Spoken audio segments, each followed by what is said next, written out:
the man behind ASU GSV and the author of the fifth wave, is with us today, Dr. Michael Crow. All of you should have his book. I must warn you, though, that it was not a quick or easy read for me. The subject is weighty, and I found myself rereading pieces to go just a little deeper and to connect the dots just a little better. The fifth wave particularly addresses the knowledge creation role of the American Research University. Being a community college educator, first as a math faculty, and now as president of Bakersfield College and chair of ACCJC, an accreditation commission exclusively comprised of community colleges, I read the fifth wave from the lens of a community college.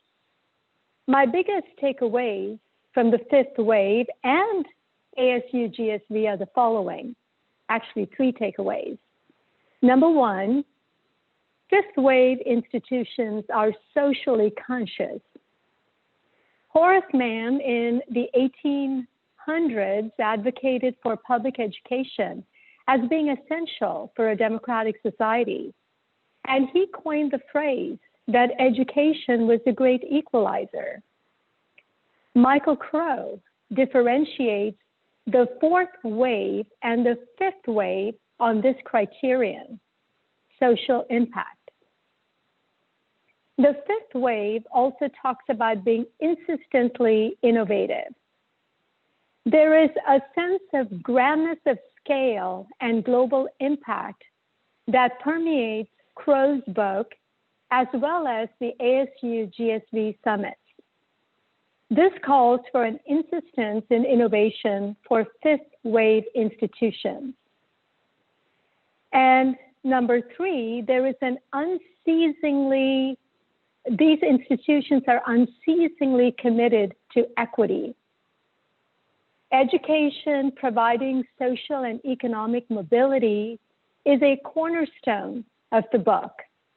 This framing of equity for me was reminiscent of the language used by the founding fathers of this country. And being an immigrant, I really appreciate this. All people are created equal. How do we, therefore, in higher education, ensure that we are systematically making this true in our colleges and universities rather than disenfranchising some as a systemic failing?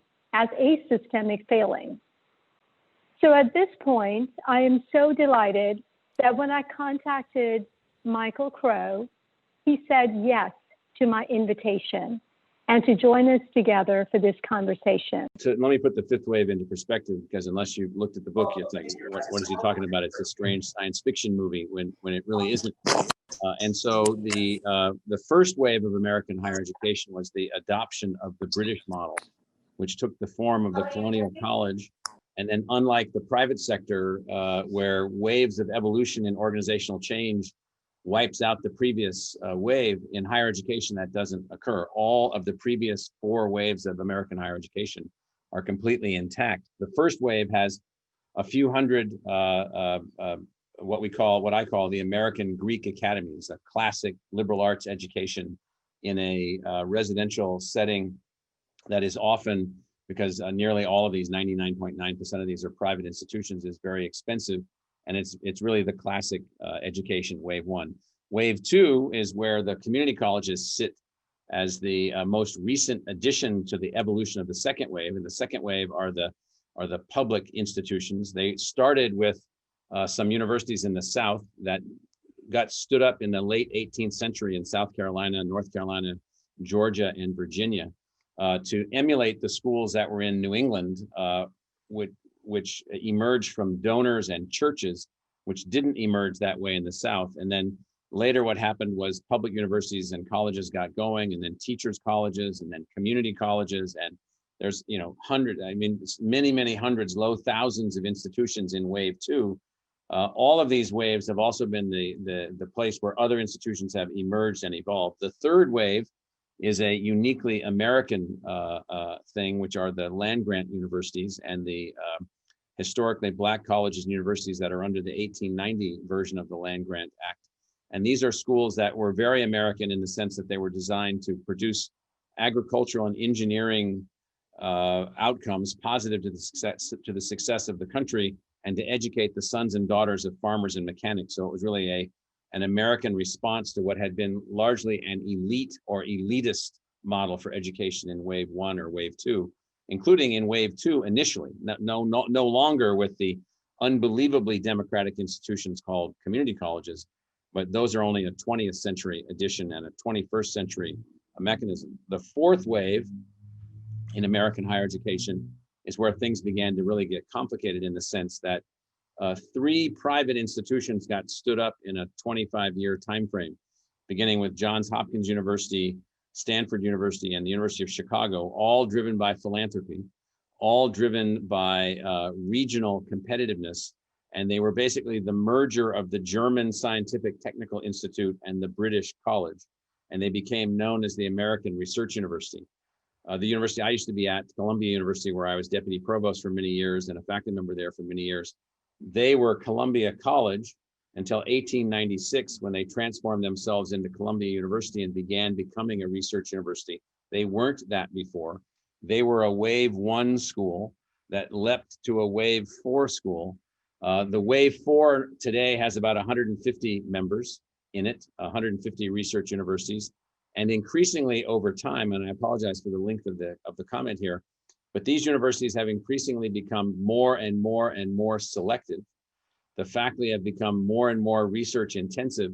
And the notion is that only a handful of them can be egalitarian at scale.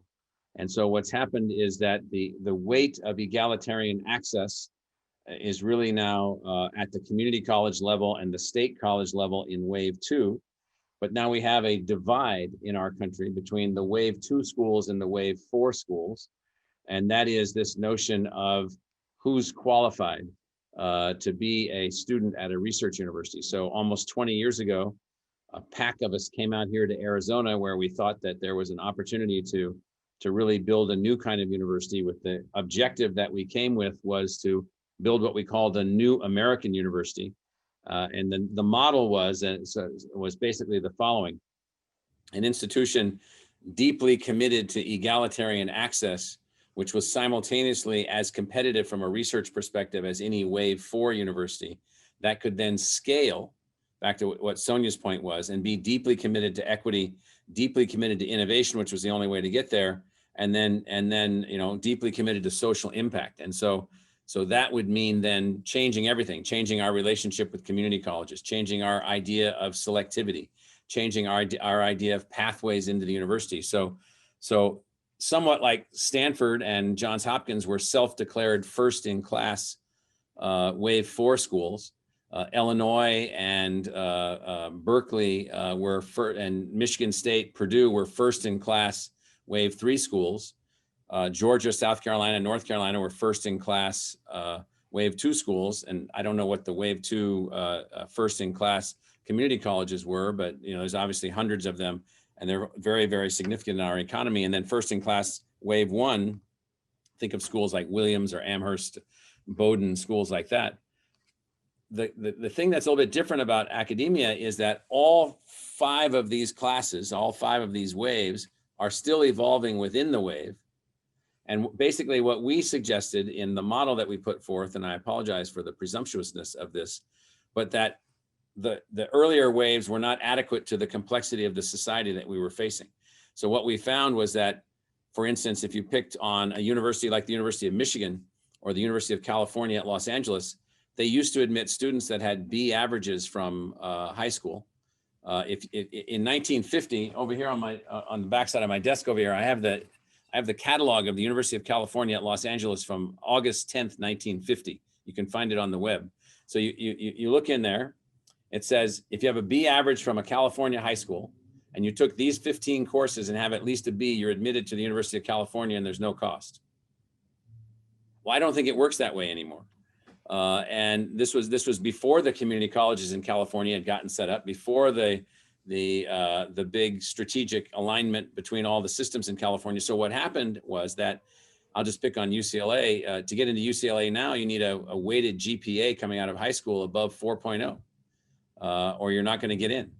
And so the notion was that that model isn't scalable by itself. So could you build a scalable model that had total engagement and pathways to the community colleges, had other ways to get into the university, had research active faculty members, and could reach the general public, and then could also serve as something that's missing in our society, which, back to Sonia's point, is really the reason that we've done ASU GSV the last 10 years, which is, could you also serve as a center for innovation for everybody, not just yourself? You know, could you do research actually on teaching and learning and systems and so forth? Now, we all do a little bit of that, but you might note that there are no national laboratories like Los Alamos or Argonne or Lawrence Berkeley Laboratory devoted to education, which has always been a shocker to me. There are lots of energy technology laboratories, but there's no education technology laboratories of scale. And that's a sad occurrence. And so one of the other functions of the fifth wave schools is continuous, constant innovation, driving forward the mechanism that we're leaving too many people behind. You know, Randy, I know you know this data, that over half the people that have received Pell Grants since 1980 have no degree. They don't have an associate's degree, they don't have a certificate, and they don't have a bachelor's degree. They don't have anything.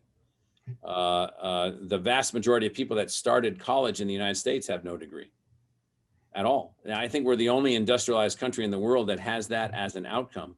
And that is a function of the fact, in my view, that we haven't evolved quickly enough or broadly enough, and we sort of stopped evolving at the fourth wave, and we didn't continue to evolve to deal with scale, to deal with massive diversity, to deal with the need for technology, and so forth and so on. So the 10 years of the ASU GSV conference and these multiple things that we've been doing, I'll just give you a little bit about us. You know, we're producing, I think this year we'll graduate 4 times the number of students with 6 or 7 or 8 times the level of diversity than we did in 2003. We'll do 5 times the level of research than we did then, all from the same institution. And it's only through our relationships with community colleges and companies and educational technology partners and all these other kinds of things that we can do this. So long and the short story is, the fifth wave is yet another American manifestation of a new kind of scalable research university that's deeply committed to egalitarian access.